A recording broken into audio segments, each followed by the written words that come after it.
Nvidia today officially announced its new LHR GPUs, or Lite Hash Rate GPUs. This is something you need to be aware of if you're buying a GPU anytime soon, because there's a chance that you might get something slightly different than what you thought you were getting, depending on what it is you want, whether that's mining or gaming performance. But even if you want gaming performance, an LHR GPU has the potential to reduce your resale value in the future. So that's what we're going to be talking about here. We've done some discussion with manufacturers who partner with Nvidia to learn more about what the LHR deployment looks like. There are actually differently labeled pieces of silicon on the PCBs for LHR, so it's not only a driver level thing. There's at least also a naming change, and maybe a hardware level change too. So that's what we're going to look at today. Before that, this video is brought to you by Be Quiet and the Silent Base 802 case. The Silent Base 802 got high accolades in our review for its high build quality and its versatility in both silence-focused and airflow-focused builds. The 802 comes with swappable mesh panels or noise-damped panels, so you have options for either approach. The Silent Base 802 case is able to fit larger builds as well without being overbearing, and it stands out for its mechanics quality and assembly quality. Learn more about Be Quiet's new case at the link in the description below. So the immediate discussion, we're a little bit concerned just reading through this that there might actually be more immediate back pressure on the GPU market from miners who were obviously already buying out a lot of the stock, but who are now going to panic buy because they're potentially not going to be able to get non-LHR versions of the GPUs in the future unless they buy the CMP line, which is an Nvidia mining specific line of video cards that don't have any display out. So they have basically zero resale value to someone who's going to game, and that does to some extent hurt the commercial aspect of using those video cards. We'll talk about that more in a little bit, but Nvidia's LHR GPUs that were announced officially today on the Nvidia website will come in three versions. There's the 3060 Ti, the 3070, and the 3080. We'll also talk about the 3080 and 3070 Ti in a moment. The LHR change is a 50% reduction in hash rate specifically for Ethereum. So if there's other types of cryptocurrencies you can mine with these cards to then exchange that for Ethereum, obviously this won't affect it, from what we understand anyway. It sounds like this is a strictly Ethereum targeted change, and to that extent, Nvidia actually and the board partners will be listing an estimated hash rate on the box. Also, Ethereum is theoretically going to proof of stake at some point anyway, so this is a little bit late in the pipeline. But Nvidia says it is trying to help get the GPUs into the hands of gamers and into more gaming machines.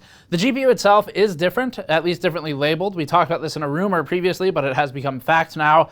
There is a number 2 appended to the GPU ID. So if you look at some of our 3080, 3070, or 3060 Ti teardowns, you'll see the GPUs are labeled things like GA102-200, GA104-300 for the 3070, or GA104-200 for the RTX 3060 Ti. The LHR versions of those GPUs will be GA102-202 for the RTX 3080, the 3070 will be GA104-302, and then the 3060 Ti will be GA104-202. The 3060 non-Ti does not get an LHR variant. It has the driver level change that Nvidia accidentally hacked itself, but it doesn't have a silicon level difference at this point. One of our concerns was a pretty basic one. We were worried that buyers might not be able to easily identify which GPU is which, if it's LHR or not LHR. Not like Nvidia has a history of making drastic, massive changes to the GPU and then not making it fully clear to the buyer what it is. They've never done that before. They haven't done that too many.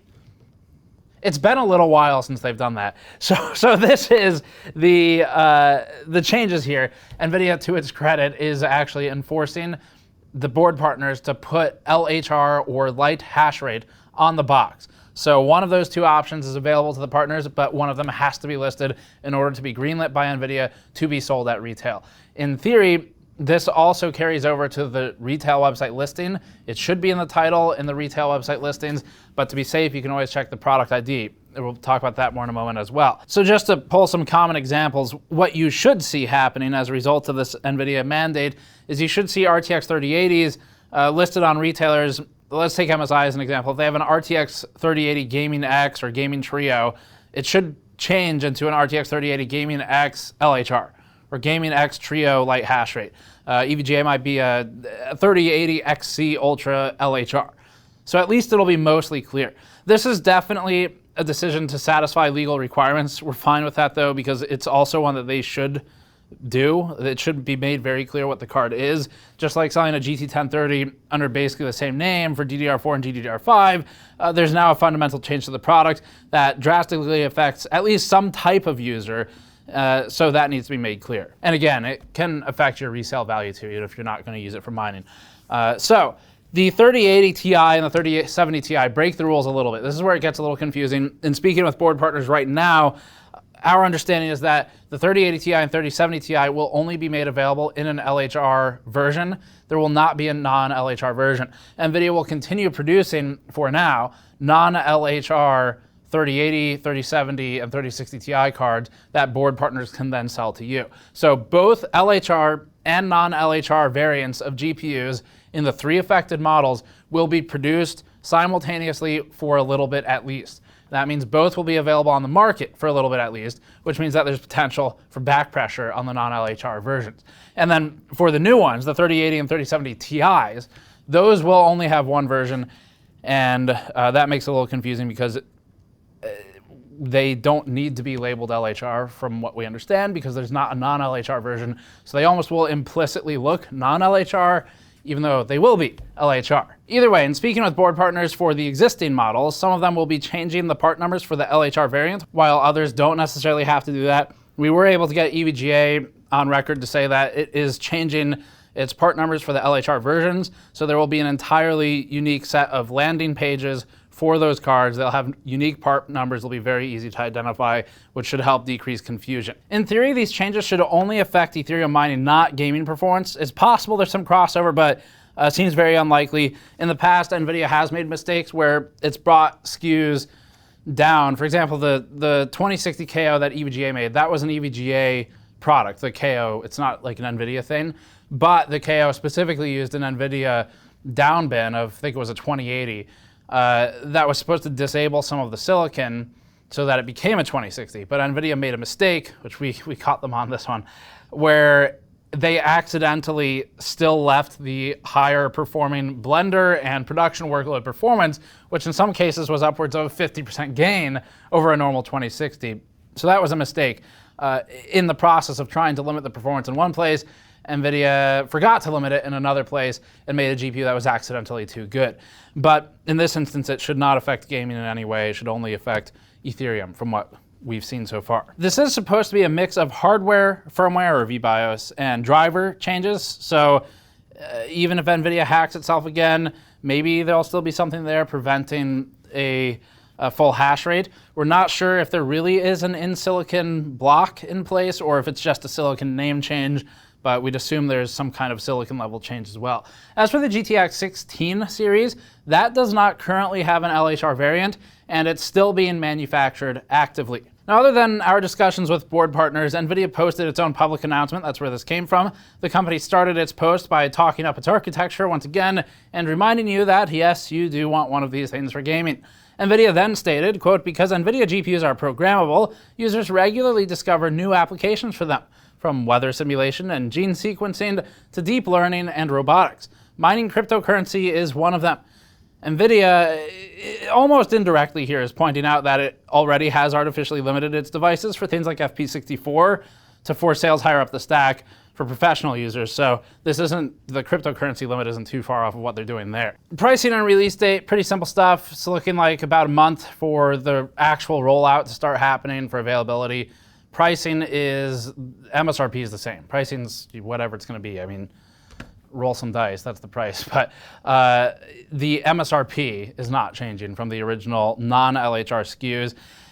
Nvidia, in its blog post, reminded everyone that the RTX 3060s also technically shipped with a reduced hash rate, but again, that was not a silicon level change. It was supposed to be a firmware and driver, quote unquote, handshake. It's Nvidia's official terminology for this.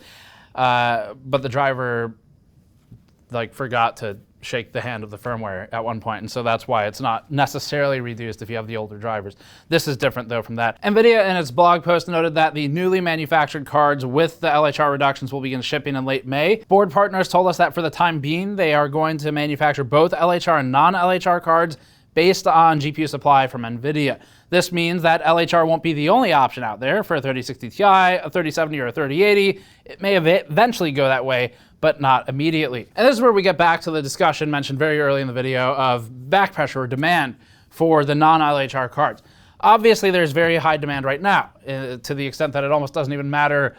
Doesn't matter if you're at 200% demand versus 100% supply baseline, or 400%. End of the day, it's all selling. But this change has a chance to create more immediacy or urgency to buying the non-LHR cards for mining operations, because now they're on a clock to where there's definitely going to be a reduction in supply available of non-LHR versions, and eventually there'll probably be no non-LHR versions at all, except for the CMP line, which is NVIDIA's mining line that is targeted at quote-unquote mining professionals. So it goes potentially higher price because it's basically one use case. It's a targeted use case, and everybody knows what the miners are making with it. So the retailers or whomever is selling the CMP versions can sort of estimate how much they can charge while still making the sale. So it's very unlikely that mining operations would prefer to buy a CMP model over a gaming model if a non-LHR gaming model is available. It also has display out, so it can resell better. Now, the LHR versions still have 50% of the hash rate for Ethereum. They can also mine other things. So how much this really influences the sales when mining payouts are high remains to be seen. We would assume they'll still be purchased by a mix of users who are either mining, not mining, gaming, whatever. So there's still going to be too much supply for demand for the immediate future, but NVIDIA says that it's making these changes to try and help. NVIDIA stated in its press release, quote, "The reduced hash rate only applies to newly manufactured cards with the LHR identifier and not to cards already purchased. GeForce RTX GPUs have introduced a range of cutting-edge technologies. They say RTX real-time ray tracing, AI-powered DLSS, frame rate booster, NVIDIA Reflex super fast response, rendering for best system latency, and many more, created to meet the needs of gamers and those who create digital experiences." NVIDIA said, quote, "We believe this additional step will get more GeForce cards at better prices into the hands of gamers everywhere."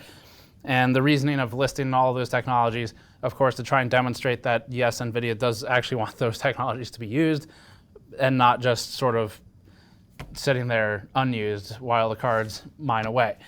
So that's the news for the LHR versions. It's really pretty simple at the end of the day, but the key thing here is just if you want one version and not the other, make sure you're aware of what you're buying. And if you don't really care because you're just playing games on it anyway, in theory, there should be zero impact to the gaming performance. Now here's what we're a little curious about. Normally we have some pretty firm opinions on this type of news when it comes out. We've shared most of our thoughts here today, primarily that it will create some pressure on the market in the immediate future to buy non-LHR versions, which might hurt the immediate supply availability. But what we're curious about and what we have a less formed opinion about is, what do you think about this change as NVIDIA pitches it? So what I'd like to see is some comments just talking about, as a buyer, when you see these cards listed, does it influence your decision to buy it? Do you care or not? In other words, if you see two cards pop up at once and the non-LHR one disappears and the LHR one is still available, do you care enough? Are you buying them at the same price, or do you want a price change or something? So comments what you think in general would be helpful for us to sort of get a gauge on if NVIDIA here with its press release is connecting with the community in the way it is attempting to, if it's falling flat, if it matters at all, whatever. So leave your comments below. I will be reading them. And thank you for watching. As always, subscribe for more. You can go to store.gamersnexus.net if you'd like to grab one of our 2 new mouse pads, or you can go to patreon.com/gamersnexus for the behind the scenes videos, as always. And we will see you all next time.